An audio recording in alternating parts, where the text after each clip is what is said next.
மனிதானே மகத்தானவன், மனிதானே மகத்தானவன், மனிதானே மகத்தானவன். நண்பர்கள் அனைவருக்கும் வணக்கம். பதிவுக்கு போறதுக்கு முன்னாடி இது வரைக்கும் நம்ம சேனல் சப்ஸ்கிரைப் பண்ணலன்னா சப்ஸ்கிரைப் பண்ணி சப்போர்ட் பண்ணுங்க. ஒரு சின்ன விஷயம், இன்னைக்கு தமிழகத்துல பெரிய விஷயம், சின்ன விஷயம் கிடையாது. யதார்த்தமா ஒரு கிளாரிட்டியோட, ஒரு டிரான்ஸ்பரண்டா, ஒரு மக்களோட மக்களா இன்னைக்கு ஒரு நல்ல ஒரு அரசியல் தலைவர் யாருங்கிறத பத்தி தான் இன்னைக்கு நம்ம இந்த பதிவுல பேசலாம். அதுக்கு முன்னாடி 2021 மு.க. ஸ்டாலின் அவர்கள் பதவி வகித்தாரு. 2022 மார்ச்ல ஐக்கிய அரபுக்கு எமிரேட்ஸுக்கு அவர் போனாரு. 2023 சிங்கப்பூர், ஜப்பான் இங்கெல்லாம் போனாரு, அதாவது தொழில் ஈர்க்கிறதுக்கு.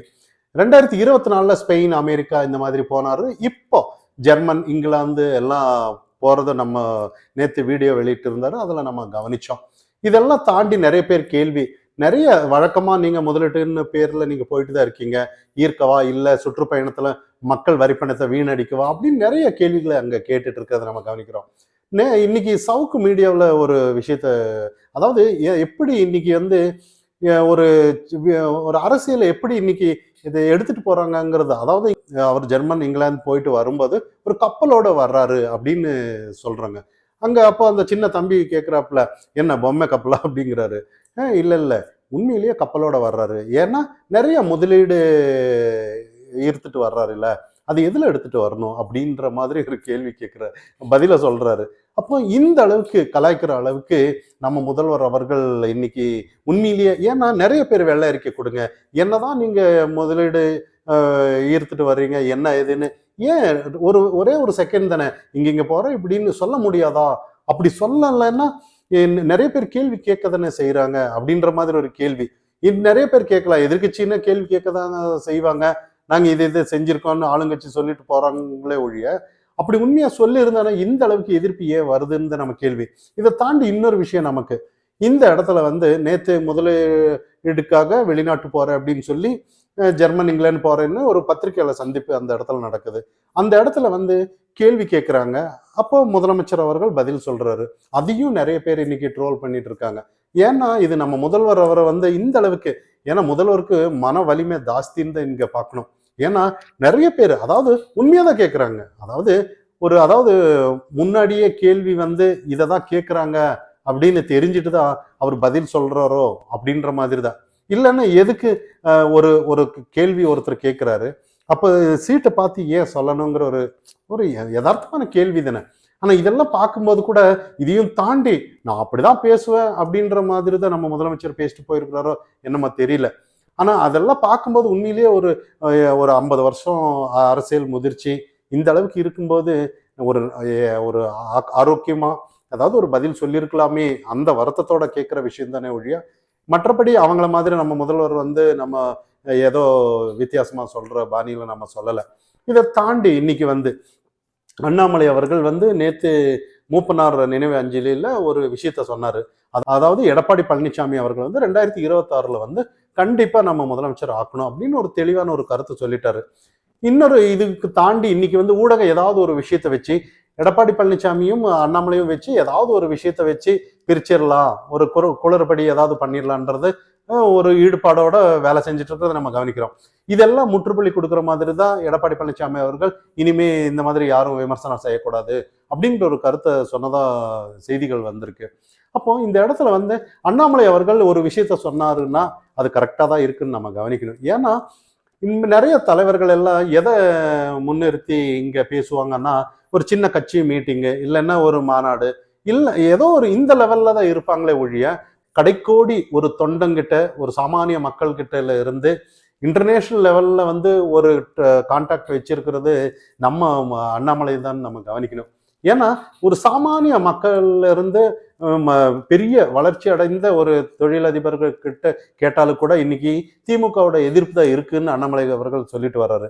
ஏன் இவர் சொல்றதுக்கு காரணம் என்னன்னா, அந்த அளவுக்கு இப்போ இவர் டைரக்டா அப்படியே இங்க ஒரு இடத்துல இருந்து இன்னொரு இடத்துக்கு பயணம் போகும்போது கூட சாலையோரம் ஏதாவது ஒரு இடத்துல கூட அவர் டீ சாப்பிட்டு ஒரு மக்களோட கோரிக்கை என்ன ஏது என்ன டிமாண்ட் இருக்குன்னு கேட்குற அளவுக்கு கூட ஒரு தகுதி வாய்ந்த தலைவன் அப்படின்னு நம்ம பார்க்கலாம். அதனாலதான் கேரண்டியா சொல்றாரு திமுக எதிர்ப்புங்கிறது இன்னைக்கு இருக்குதா அப்படின்னு. அதனாலதான் நேத்து இந்த உங்களுடன் ஸ்டாலின் அப்படிங்கிற ஒரு விஷயம் இருந்தது. அதெல்லாம் வெளிப்படையா வைகை நதியில கொட்டின விஷயத்தெல்லாம் தான் அண்ணாமலை சொல்லிட்டு இருந்தாரு. அப்ப இந்த இடத்துல வந்து என்னன்னா, அவர் ஒரு விஷயத்த சொல்லிட்டாருன்னா கண்டிப்பா அது நடக்கும்னு தான் பார்க்கணும். அப்போ இந்த அளவுக்கு அண்ணாமலை அவர்கள் 2026ல இந்த அளவுக்கு வந்து எடப்பாடி பழனிசாமி அவர்களை உட்கார வைக்கணும்னு சொல்லும்போது, இதே அதிமுக தரப்புல இன்னைக்கு எல்லாருமே ஒன்றிணையணும் அப்படிங்கிற ஒரு விஷயம் வந்து எல்லாம் சுட்டி காட்டிட்டு இருக்காங்க. எதுவுமே ஒரு வித்தியாசம் இல்லாம எல்லாமே பிரிஞ்சு போன கட்சி ஒன்றிணையணுன்ற மாதிரி சில தகவல்கள் வந்துட்டு இருக்கு. ஆனா இந்த இடத்துல வந்து நிறைய ஈகோ இல்லாம எதுவுமே இல்லாம ஒரு திமுகவை எதிர்க்கிறதுக்கு இப்போ திமுக என்ன அநியாயம் பண்ணாலும் கூட அதாவது கூட்டணியில இருக்கிறவங்க வந்து எந்த ஒரு எதிர்க்காம அவங்களுக்கு முட்டு கொடுக்கறதுலயே இருக்காங்க. ஆனா ஏன்னா காரணம் என்னன்னா கூட்டணி அவங்க எப்படியோ டிஎம்கே தான் வரணுங்கிறதுல உறுதியா இருக்காங்க. அதே மாதிரி திமுகவை எதிர்க்கிறதுல இந்த கூட்டணிக்குள்ளார ஏன் இவ்வளவு ஈகோ கிராஸ் இருக்குங்கிறது மக்கள் கிட்ட இன்னும் அந்த கேள்வி இருந்துட்டே இருக்கிறத நம்ம கவனிக்கலாம். மொத்தமா பார்க்கும்போது திமுக எதிர்ப்புங்கிறது வந்து எல்லார்கிட்டையும் இருந்துட்டு இருக்கிறத நம்ம கவனிக்கிறோம். ஆனா இன்னைக்கு என்ன நடக்குதுன்னா தமிழகத்துல வந்து நான் அதனாலதான் சொல்றேன், ஒரு யதார்த்தமா ஈகோ இல்லாம மக்களுக்காக யார் பார்த்துட்டு இருக்காங்கன்னு நம்ம சொல்ற விஷயம் தான். ஏன்னா இன்னைக்கு அண்ணாமலை மட்டும்தான் மக்களோட நின்றுட்டு இருக்கிறாரு. மற்றது இப்ப சீமான் விஜய் எல்லாம் எடுத்துக்குங்க.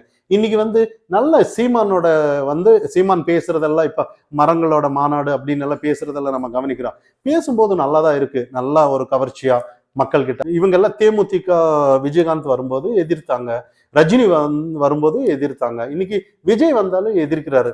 அப்போ இவரோட வேலை என்ன அப்படிங்கிற ஒரு கேள்வி இங்க வருது. எப்போ ஒரு நான் டிரான்ஸ்பரண்ட், அதாவது ஒரு வளர்ச்சி, ஒரு மக்களை நோக்கி போறவங்க வந்து வளர்ச்சி அடைஞ்சிட்டு போகணும். இங்க வர்றவங்களெல்லாம் தடுத்து நின்றுட்டு இருந்தோன்னா எப்படி அவங்க வளருவாங்கன்னு நம்ம கவனிக்கணும். இதெல்லாம் தாண்டி இவங்களெல்லாம் காட்டுல டிவிக்கவே மேலுன்ற மாதிரி தான். ஏன்னா அவங்களுக்கு தெரியுதோ தெரியலையோ என்ன ஒரு அரசியல் நிலைப்பாடு எடுக்கிறாங்க. அவங்க வந்து ஒரு தேர்தலை சந்திச்சது பிற்பாடுதான் என்ன ஏதுன்னு தெரிய வரும். அதுக்கப்புறம் தான் அவங்களோட நிலைப்பாடு என்னன்னு தெரிய வரும். அதுக்கு முன்னாடியே இவங்க வந்து ஸ்டாப் பண்றதுல ஏதோ உள்நோக்கு இருக்கா அப்படிங்கிற கேள்வி வந்து மக்களிடையே நின்றுட்டு இருக்கு. இதை தாண்டி சீமான் அவர்கள் வந்து இன்னைக்கு வந்து மரங்களை நாங்க சும்மா ஏதோ ஒரு என்ஜிஓ பண்ற மாதிரி தான் இவர் பேசிட்டு இருக்கிறாரு. மரங்களை நடணும், ஒவ்வொரு வயசுலயும் நடந்துட்டு வரணும், நாங்க ஆட்சிக்கு வந்தா பசங்க ஒரு பர்த்டேல ஒரு வயசுல ஒரு மரம், 2 வயசுல 2 மரம், 10 வயசுல 10 மரம்ன்ற மாதிரி தான் நிறைய இந்த மாதிரி பேசிட்டு வர்றது. இதே கிளைகளை வெட்டினாலும் கூட எங்க கிட்ட பெர்மிஷன் வாங்கி தான் வெட்டணும், நிறைய கருத்துக்களை சொல்லிட்டு வர்றாரு. இப்பெல்லாம் ஒரு கரண்ட் கம்பி இருந்தாலும் கூட கிளை டிஸ்டர்பா இருந்தானா வெட்டதான் செய்வாங்க. அது இல்லை, அதை வெட்டிட்டானா நீங்க ஜெயிலுக்கு போறதுன்னா இதெல்லாம் நடக்காத காரியம். இப்போ இதெல்லாம் தாண்டி நம்ம எதுக்கு பேசுறோம்னா, இங்க யாரையும் நான் குறைச்சி மதிப்பிடல. ஆனா மக்களோட சார்ந்து மக்கள் விஷயத்தை வந்து அடுத்த கட்டத்துக்கு எடுத்துட்டு போறது யாருங்கிறது தான் நம்ம இங்க பேசப்படணும். இல்ல மக்களோட வளர்ச்சியை வந்து யாராவது செஞ்சே வந்தாலும் கூட ஏதோ ஒரு உள்நாக்க வச்சு தடுத்துட்டே இருக்கிறது அரசியல் கிடையாது. வரட்டும், எல்லாரும் வரட்டும், யாரு நல்லது செய்யறாங்களோ அது மக்கள் தேர்ந்தெடுக்கட்டும். மக்கள் தேர்ந்தெடுக்கிறதுக்கு முன்னாடியே தடுக்கிறதுக்கு நீங்க யாரு அப்படிங்கிறதுனாலதான் நான் இந்த பதிவை நான் போட்டிருந்தேன். இதெல்லாம் தாண்டி இன்னைக்கு வந்து அண்ணாமலை கிட்ட கேட்டாருன்னா எல்லாருமே வரணும், எல்லாமே வந்தாதான் மக்கள் கிட்ட நிறைய மாறுதல் ஏற்படும். மக்களா ஒரு சுய சிந்தனையோட ஒரு வாக்கு போடுவாங்க. நிறைய பேர் வந்தாதான் கட்சியில வரணும் அப்படிங்கறத எதிர்பார்க்கிறாரு. ஆனா இதே சீமான் மாதிரி வேணாம் அப்படின்னு எந்த இடத்துலயும் அண்ணாமலை அவர்கள் சொல்லல. நான் அண்ணாமலை வந்து இந்த இடத்துல யாருக்கிட்டையும் ஒப்பிட்டு நான் பேசல. ஏன்னா அவர்கிட்ட ஒப்பிட்டு பேசவே முடியாதுன்னு தான் நம்ம கவனிக்கணும். ஏன்னா அந்த அளவுக்கு யாரும் தவிர்த்து அவரை ஒதுக்கி அரசியல் இன்னைக்கு செய்யவே முடியாதுன்னு நம்ம கவனிக்கணும். அதனால வந்து இன்னைக்கு வந்து யதார்த்தமா மக்களோட நின்று தமிழ்நாட்டுக்காக ஏதோ ஒரு எம்ஜிஆர் மாதிரி காமராஜர் மாதிரி இன்னைக்கு அண்ணாமலையும் கூட வருவாருன்னு எதிர்பார்க்கலாம். மனிதானி மகத்தானவன், மனிதானி மகத்தானவன், மனிதானி மகத்தானவன்.